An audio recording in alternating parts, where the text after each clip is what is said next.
Hello बच्चों, last video में हमने कुछ क्वेश्चंस किए थे जिसमें हमें एक यूनिट से दूसरे यूनिट में कन्वर्जन के कुछ न्यूमेरिकल किए हुए थे। अब वो बहुत एक दो न्यूमेरिकल ही कर पाए थे, हम लोग 3 न्यूमेरिकल किए थे। उतने से काम चलता नहीं है तो हम उसी सीरीज को आगे बढ़ाते हुए कुछ और न्यूमेरिकल करते हैं। जैसे क्वेश्चन है the density of mercury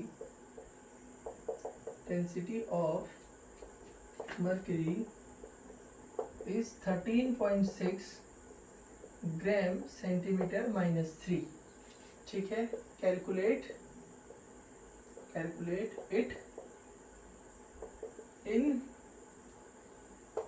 KG metre -3। Question mark डाल दिया। आपके पास है, आपको किस में दिया हुआ, देखो सेंटीमीटर और ग्राम में दिया हुआ, सीजीएस यूनिट्स में दिया हुआ है, इसको एमकेएस यूनिट्स में कन्वर्ट करने के लिए वो बोल रहा है।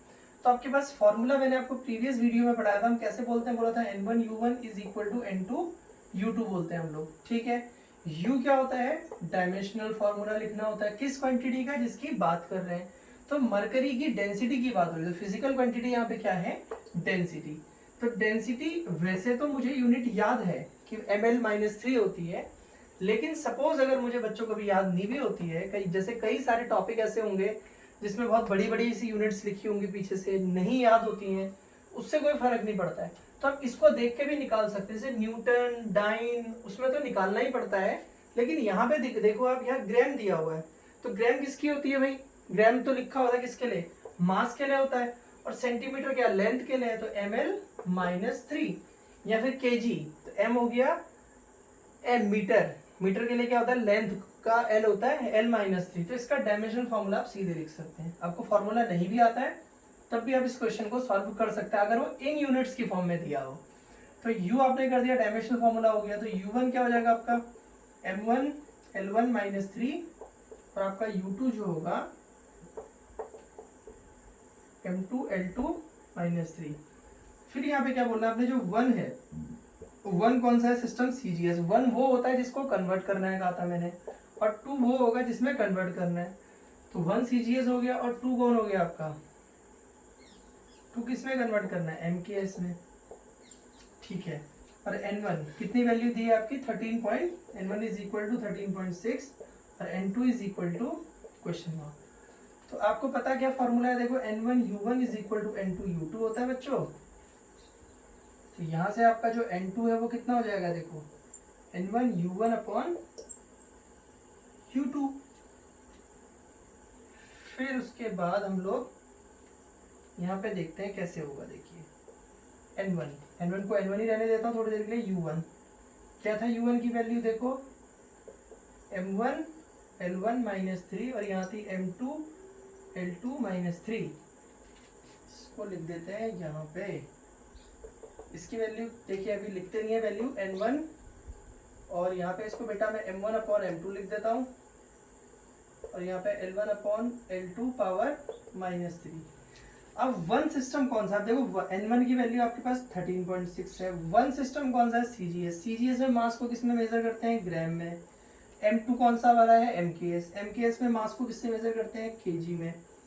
और L1 लेंथ के लिए यहाँ पे क्या हो जाएगा, मीटर, और यहाँ पे हो जाएगा आपका 1 सीजीएस है तो सेंटीमीटर, और यहाँ मीटर पावर -3। अब इसको जल्दी से स्क्रीनशॉट ले लो, घिचपिच हो जा रहा है, मैं इसको हटा के दोबारा से लिखता हूँ।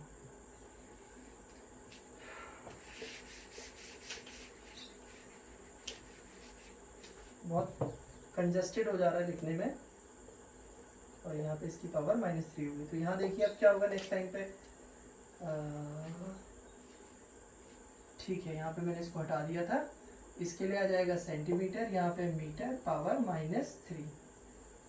ठीक है, ये हो गया मास।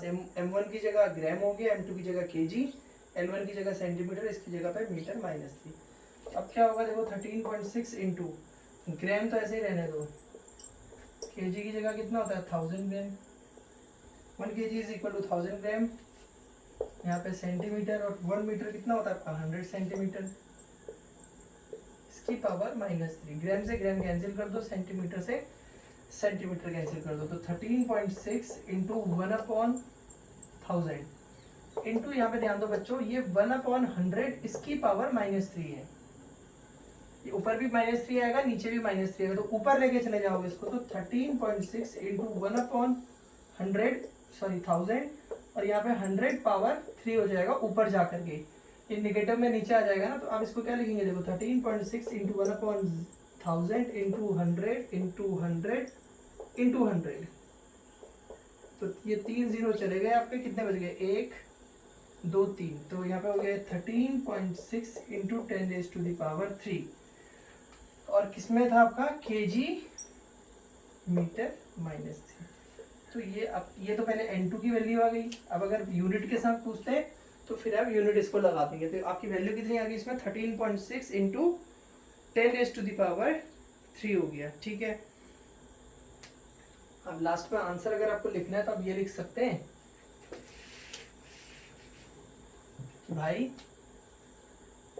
13.6 ग्राम सेंटीमीटर -3 जो आप बोल रहे थे वो इक्वल है 13.6 इंटू 10⁻³ ग्राम की जगह पे आ जाएगा आपका केजी और यह मीटर -3। तो आपने इस तरीके से देख दिया, इसको आपने इसमें कन्वर्ट कर दिया है, एक फॉर्म से आपने दूसरी फॉर्म में कन्वर्ट कर दिया है। समझ में आ गई बात। हालांकि बच्चों होता क्या है ना कि मैं इसको डायरेक्ट भी लिख सकता हूँ, लेकिन अगर एग्जाम में डायमेंशनल एनालिसिस से करने के लिए आएगा तो मेरा डायरेक्ट लिखने का कोई मीनिंग नहीं बनता है। ये तो मैं तो इसको डायरेक्ट कर दूं सॉल्व। कैसे?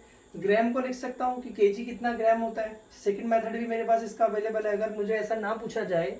अब इसको जल्दी से नोट कर लो, अगर सपोज मुझे ये नहीं पूछा जाता कि भाई क्या होता है, डायमेंशनल एनालिसिस से नहीं करिए, अगर मैं इसको सेकंड मेथड से करता तब भी मैं इसको कर देता। देखो सेकंड मेथड, कभी कभी क्वेश्चंस ऐसे भी आ जाते हैं जिसमें पूछ नहीं रहा तो कोई जरूरी नहीं है लगाना। तो 13.6 ग्राम, या आपने एक बार निकाल लिया, चेक करना चाह रहे हैं कि मैंने सही निकाला गलत निकाला, तो आप ऐसे भी कर सकते हैं। देखिए आपको पता है 1 kg कितना होता है 1000 ग्राम, इसको 10⁻³ इंटू 1 ग्राम लिख सकता हूँ ना। तो 1 ग्राम कितना हो जाएगा बच्चों 1/10⁻³ kg। तो ग्राम को मैं इससे रिप्लेस कर दूं, और मुझे पता है कि 1 मीटर कितना होता है आपका 100 सेंटीमीटर, इसको 10⁻² इंटू सेंटीमीटर इंटू 1 सेंटीमीटर लिख सकता हूँ, और यहाँ से 1 सेंटीमीटर 1/10⁻², यहाँ पे मीटर आ जाएगा सेंटीमीटर की जगह पे। तो अब यहाँ पे ध्यान दीजिए, इसको आप क्या करना है, देखो आपने आराम से मेरी बात सुननी है। 13.6 ग्राम सेंटीमीटर -3, इसको आप ऐसे लिख दो 13.6 ग्राम इंटू 1/cm³ लिख दो, तो ये 13.6 हो जाएगा। और ग्राम 1 ग्राम कितना था आपका, देखो ग्राम को केजी में कैसे लिखा था आपने, ये लिखा हुआ था ग्राम को केजी में, कैसे 1/10⁻³ kg, और यहाँ पे सेंटीमीटर की जगह पे आपने 1/100, इसको 100 ही कर दो, 1/100 मीटर लिखना है। तो यहाँ पे देखो 1/, सेंटीमीटर की जगह पे कितना लिखना है 1/100, यहाँ पे मीटर, ये तो लिखना है, इसका क्यूब हो जाएगा। तो अब नेक्स्ट स्टेप में क्या होने वाला है, देखो बच्चों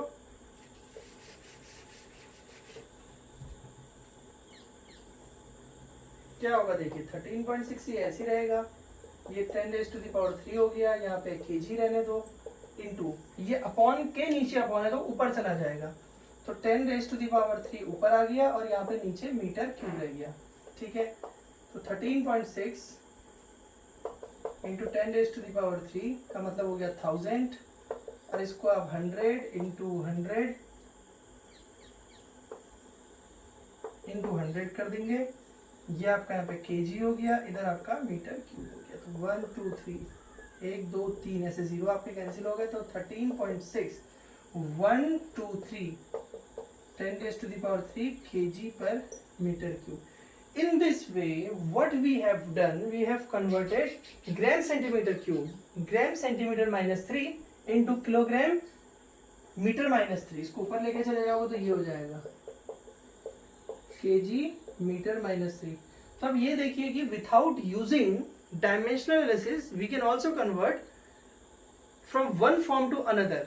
लेकिन क्या होता है, जहां पे हमें वैल्यूज पता नहीं होती है कि इसके कुछ टर्म्स यूज होते हैं, तो वहां पे हम लोग इनका यूज करना पड़ता है। या फिर हमसे क्वेश्चन अगर एग्जाम में पूछ रहा है कि डायमेंशनल मेथड ही लगाना है, तो जिस मेथड से मैंने आपको कराया था उस मेथड से आपको करना है। अगर एग्जाम में पूछा है कि डायमेंशनल मेथड से ही करिए, अगर नहीं बोल रहा है तो अब फिर ठीक है, फिर तो कोई प्रॉब्लम ही नहीं है, आपको जैसे मर्जी आ रही है तो आप इससे भी कर सकते हैं। सेकंड मेथड हो गया इसका, जल्दी से आप इसको नोट कर लीजिए, फिर हम लोग बढ़ने वाले हैं सेकंड क्वेश्चन की तरफ।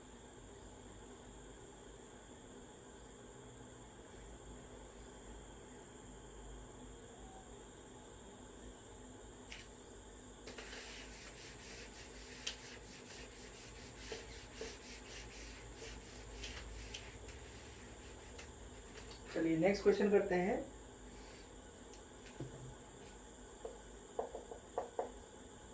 The surface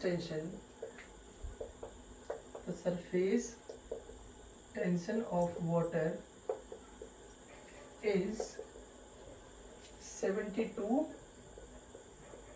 dyne centimetre minus 1।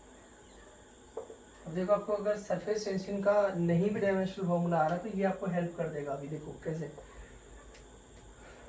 Convert it into SI units.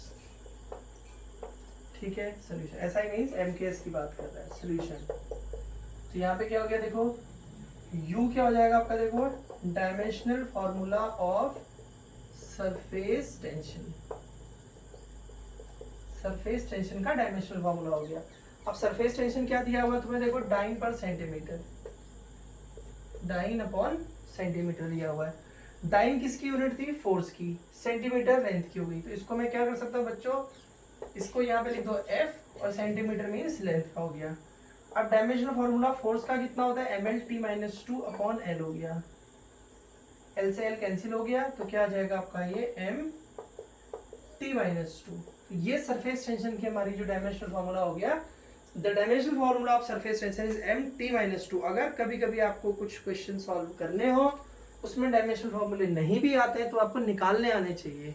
Physics में एक से दूसरा, दूसरे से तीसरा रिलेशन निकालना जिस बच्चे को बहुत ज़्यादा आएगा, उसको उतने ज़्यादा क्वेश्चन सॉल्व करने में आसानी होगी। जैसे मैंने आपसे बोला, अभी मैंने क्वेश्चन किया, तो इस तरीके के बुक्स में बहुत सारे क्वेश्चन होंगे, उनको फॉलो करिए, मैक्सिमम क्वेश्चन लगाने की कोशिश करिए। तो जैसे हम लोग स्टार्टिंग में गाड़ी चलाते हैं, साइकिल चलाना सीखते हैं, स्कूटी चलाना सीखते हैं, कार चलाना सीखते हैं, तो स्टार्टिंग जब शुरू होती है तो हाथ कांपता है, गाड़ी अच्छी से नहीं चल रही होती, साइकिल अच्छी से नहीं चल रही होती। लेकिन जब हम बार बार उसको चलाते रहते हैं तो फिर हम फ्लुएंट हो जाते हैं। उसी तरीके से आपने अगर 1 2 3 क्वेश्चन किए, आपने सोचा यार ठीक है मैं मास्टर हो गया, नहीं हो गए मास्टर। उसके लिए आपको क्या करना है, बहुत सारे क्वेश्चंस करने हैं, अलग अलग तरीके से क्वेश्चंस को सॉल्व करना है। तो अगर आप अलग अलग तरीके से सॉल्व करेंगे तो आपको समझ में आएगा कि हाँ, आपका हाथ फिर फ्लुएंट हो जाएगा, आप इजीली कोई भी क्वेश्चन को सॉल्व कर सकते हैं। तो बच्चों हमने ये लिख दिया, तो U तो हमारे पास निकल गया। अब कन्वर्ट किसको करना है, डाइन सेंटीमीटर। तो डाइन सेंटीमीटर कौन से में है, CGS में। तो मेरे पास 1 जिसको मैं कन्वर्ट करता हूँ वो मेरा CGS है, और 2 जिसमें मैं कन्वर्ट करता हूँ वो SI यूनिट है। SI मतलब वही MKS वाली होगी। ठीक है, अब हमें कन्वर्ट करना है। फॉर्मूला वही N1U1 किसके इक्वल होता है आपका, चलिए यहाँ से लिख देते हैं, N1U1 is equal to N2U2 होता है आपका। तो यहाँ से क्या हो जाएगा आपका, देखिए N2 is equal to N1U1 upon U2 हो गया।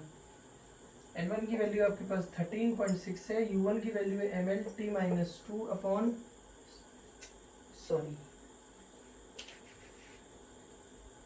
देखिए U1 क्या हो जाएगा तुम्हारा, MT-2 होता है 1 1 हो जाएगा, और यहाँ पे MT-2 और यहाँ पे 2 2 हो जाएगा। ठीक है, इसको ऊपर लेके चले जाएंगे तो कितना हो जाएगा, यहाँ पे 13.6, और यहाँ पे हो जाएगा M1 अपॉन M2, और यहाँ पे T1 अपॉन T2, पावर कितनी जाएगी बेटा, -2। ठीक है, 1 सिस्टम कौन है, CGS का, 2 सिस्टम कौन है आपका, MKS वाला। तो आपने इसी को फॉलो करना है आगे। 13.6 M1, मास की जगह क्या लिखना है आपने, ग्राम, और यहाँ पे 1 kg। फिर क्या करना है, यहाँ टाइम की जगह पे इधर 1 सेकेंड लिखना है, इधर भी 1 सेकेंड लिखना है। तो ये तो कैंसिल आउट हो जाएगा, ये तो खत्म हो गया। इसकी बात कर लेंगे तो ये हो जाएगा 13.6, और यहाँ ग्राम, kg को हम लोग क्या बोलते हैं, 1000 ग्राम हो गया। तो ग्राम से ग्राम कैंसिल हो गया, तो 13.6 इंटू 1/1000, ये ऊपर चला जाएगा तो 13.6 इंटू 10⁻³ तो आपकी ये वैल्यू हो जाएगी 13.6 इंटू 10⁻³ हो जाएगा। आपका जो कन्वर्जन आ जाएगा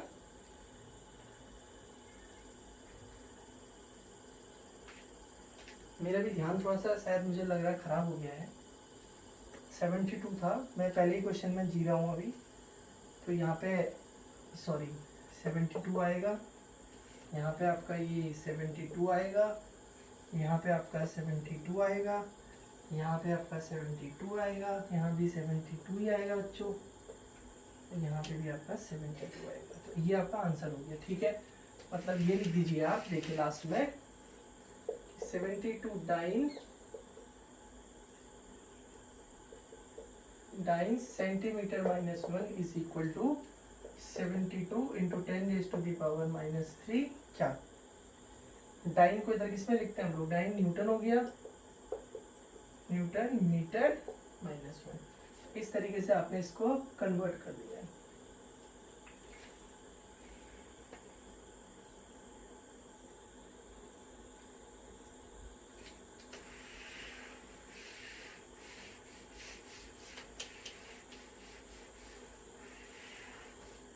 नेक्स्ट क्वेश्चन देखते हैं।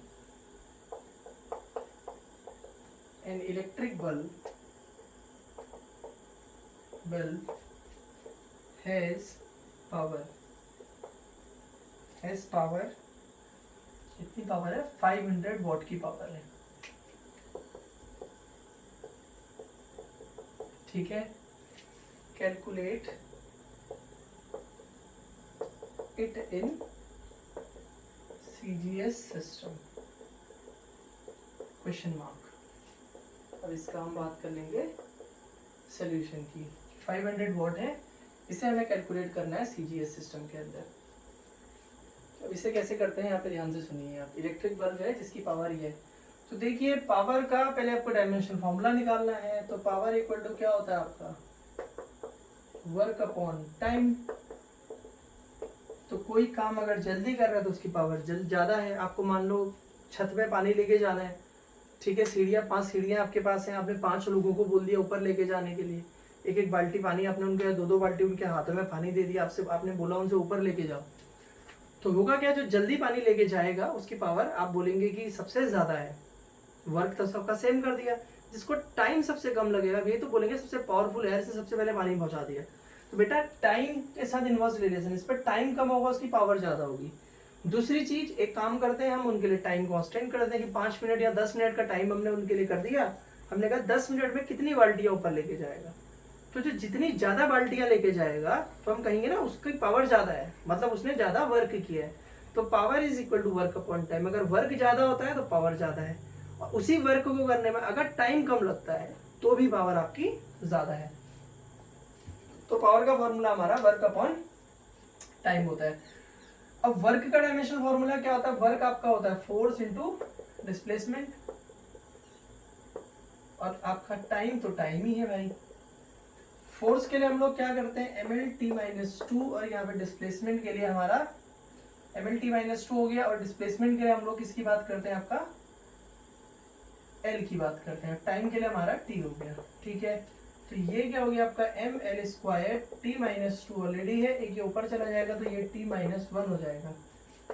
तो ये हो जाएगा आपका ml² t-3, ठीक है, पावर हो गया ml² t-3। तो हमने इसकी बात कर ली। अब हम यहाँ पे ध्यान से समझते हैं, आपके पास पावर का डायमेंशन फॉर्मूला हो गया, उसको U से दिखा रहे हैं। N1 कितना दिया हुआ है, 500 वॉट, 500 दिया हुआ है।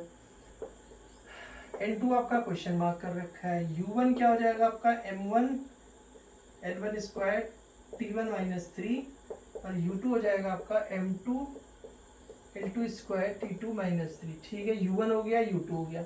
अब आपको N2 क्वेश्चन मार्क हो गया, N1 आपका 500 दिया हुआ है। अब चाहिए क्या, N2 निकालना है आपने, और ठीक है बच्चों। फिर फॉर्मूला हो गया हमारे पास, क्या था, N1 U1 किसके इक्वल होता है, N2 U2 के। तो यहाँ से आपको N2 निकालना, तो N1 U1 अपॉन U2 कर लेंगे आप लोग। फिर यहाँ पे N1 रहने दीजिए U1, इसके अपॉन में इसको लिखेंगे तो यहाँ पर हो जाएगा m1, यहाँ m2, इधर l1,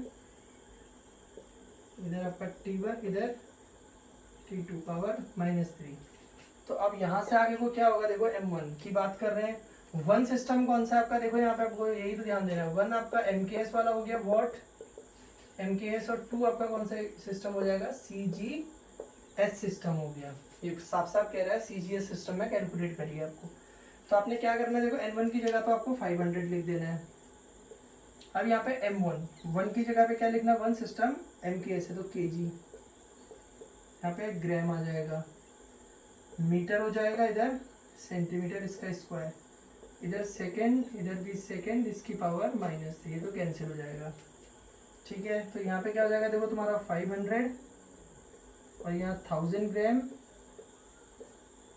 अपॉन ग्राम और 100 सेंटीमीटर अपॉन सेंटीमीटर, इसका स्क्वायर हो जाएगा। ठीक है, ग्राम से ग्राम कैंसिल हो गया, सेंटीमीटर से सेंटीमीटर कैंसिल आउट हो गया, तो बच क्या जाएगा आपका,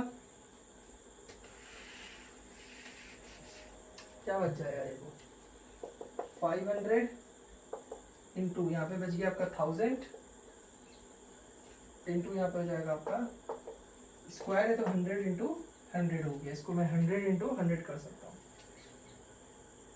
तो कितना हो गया, देखो ये 1 2 3 4 5 6 7 8 9, 5 into 10 raise to the power 9। तो आप इसको लिख सकते हैं, आपकी जो वैल्यू आ गई है N2 की वो आ जाएगी 5 into 10 raise to the power 9 आ जाएगी N2 की वैल्यू, ये होगा आपका। अब आप सोचेंगे कि भाई मैं N1 U1 के हिसाब से अगर इसको लिखना चाहूँ तो मैं क्या लिखूँगा।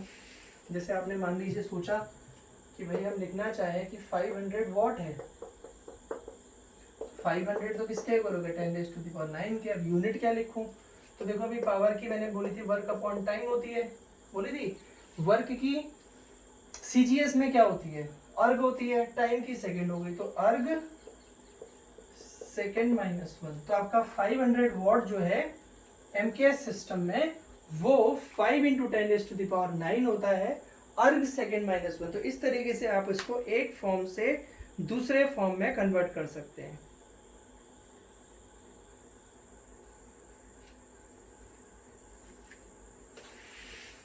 नेक्स्ट क्वेश्चन देखते हैं।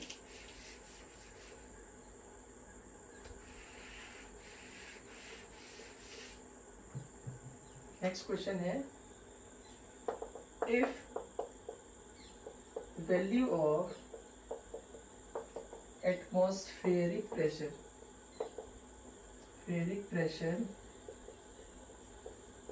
is 10 raised to the power 6 time centimetre -2। आपको एटमॉस्फेरिक प्रेशर की वैल्यू है 10 raise to the power 6 time centimetre -2 है। कैलकुलेट इट इन किसमें, SI unit. SI unit means वही आपको इसको MKS सिस्टम के अंदर निकालना है। तो पहले आप वही N1 U1 is equal to N2 U2 की बात करेंगे तो U क्या हो जाएगा, पहले U क्या है आपका, डायमेंशनल फॉर्मूला ऑफ किसका करोगे, प्रेशर। प्रेशर क्या होता है तुम्हारा, फोर्स अपॉन एरिया। फोर्स का क्या होता है MLT -2, एरिया का होता है आपका लेंथ स्क्वायर, लेंथ से लेंथ कैंसिल आउट हो जाएगा, तो ये हो गया ML -1 T -2, U की वैल्यू हो गई। तो U1 हो जाएगा तुम्हारा क्या, M1 L1 -1 T1 -2 और U2 हो जाएगा तुम्हारा M2 L2 -1 T2 -2। एक U1 हो गया, एक U2 हो गया। ठीक है, अब N1 कितना हो गया तुम्हारा, 10 रेज़ टू द पावर 6 हो गई वैल्यू, और N2 की वैल्यू आपकी क्वेश्चन मार्क है। तो हम लोग N1 U1 is equal to बोलते हैं N2 U2 बोलते हैं। तो यहाँ से N2 की वैल्यू हो जाएगी N1 U1 अपॉन U2 हो जाएगा। ठीक है, अब बेटा 1 और 2 को थोड़ा सा डिफाइन कर लो। U1 कौन है, CGS वाले हैं। 1 कौन है आपके, CGS। इसे लिखने की जरूरत नहीं एग्जाम में, आपको आप अपने लिए लिख सकते हैं, साइड से अपने दिमाग में रखेंगे, मतलब प्रैक्टिस करते हुए थोड़ा सा लिख दो 2-4 बार, तो उससे कभी भी आपका आंसर गलत नहीं होगा। N1 किसको कन्वर्ट करना है, N1 आपका 10 रेज़ टू द पावर 6 है। ठीक है, ये n1 ही रहने दोगे इस स्टेप में। n1 u1 की वैल्यू क्या, देखो ये 1 1 1 आएंगे, 2 2 2 आएंगे, तो मैं इसको सीधा अभी से अलग क्यों ना करूँ, m1/m2 हो जाएगा। और यहाँ पे देखो l1 की पावर -1 या l2 की पावर -2, तो l1/l2 पावर -1 हो जाएगी बेटा, t1/t2 पावर -2 हो जाएगी। इक्वल टू क्या हो जाएगा, देखो यहाँ पे 10⁶ m1 CGS में है तो ग्राम हो जाएगा, यहाँ पे हो जाएगा आपका kg, तो यहाँ पे आपका सेंटीमीटर हो जाएगा, इधर पे आपका मीटर हो जाएगा -1, और यहाँ पे आपका सेकेंड, ये तो आपकी कैंसिल ही हो जाएगा। ठीक है, अब यहाँ पे क्या होगा देखो 10⁶, यहाँ पे आपका ग्राम रह जाएगा, इधर आपका 1000 ग्राम हो जाएगा, 1 kg = 1000 ग्राम।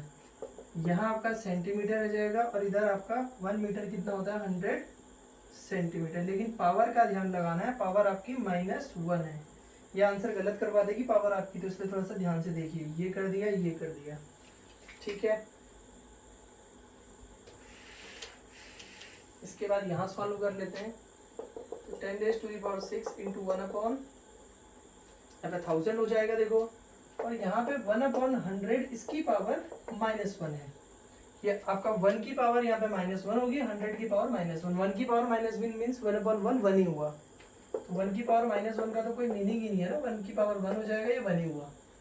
लेकिन 100 की पावर -1 जो है वो ऊपर चली जाएगी, तो ऊपर जाके क्या होगा, 10⁶, यहाँ पे आपका 1000 आ गया, इधर चले जाएगा ये 100, ये कैंसिल हो गया, कितना आ जाएगा, और ये 0 से 1 0, इधर पावर कैंसिल हो जाएगी, तो 10⁻⁵ आपका 5 आ जाएगा, तो n2 आपका हो गया 10⁻⁵। तो इस तरीके से आपने इसको कन्वर्ट कर दिया कि आपका जो यूनिट है, क्वेश्चन आपसे पूछा गया था कि भाई क्या क्वेश्चन था कि 10⁻⁶ जो आपका 9 सेंटीमीटर -2 है, वो होता है 10⁵ न्यूटन मीटर -2। तो बच्चों इस तरीके के बहुत सारे क्वेश्चंस आपको बुक में और मिल जाएंगे, आप उन्हें प्रैक्टिस करिए। कुछ क्वेश्चंस में मैंने आपको हेल्प कर ली है, बाकी आप खुद से करिए, तो आप इस तरीके से कन्वर्ट कर सकते हैं। ठीक है।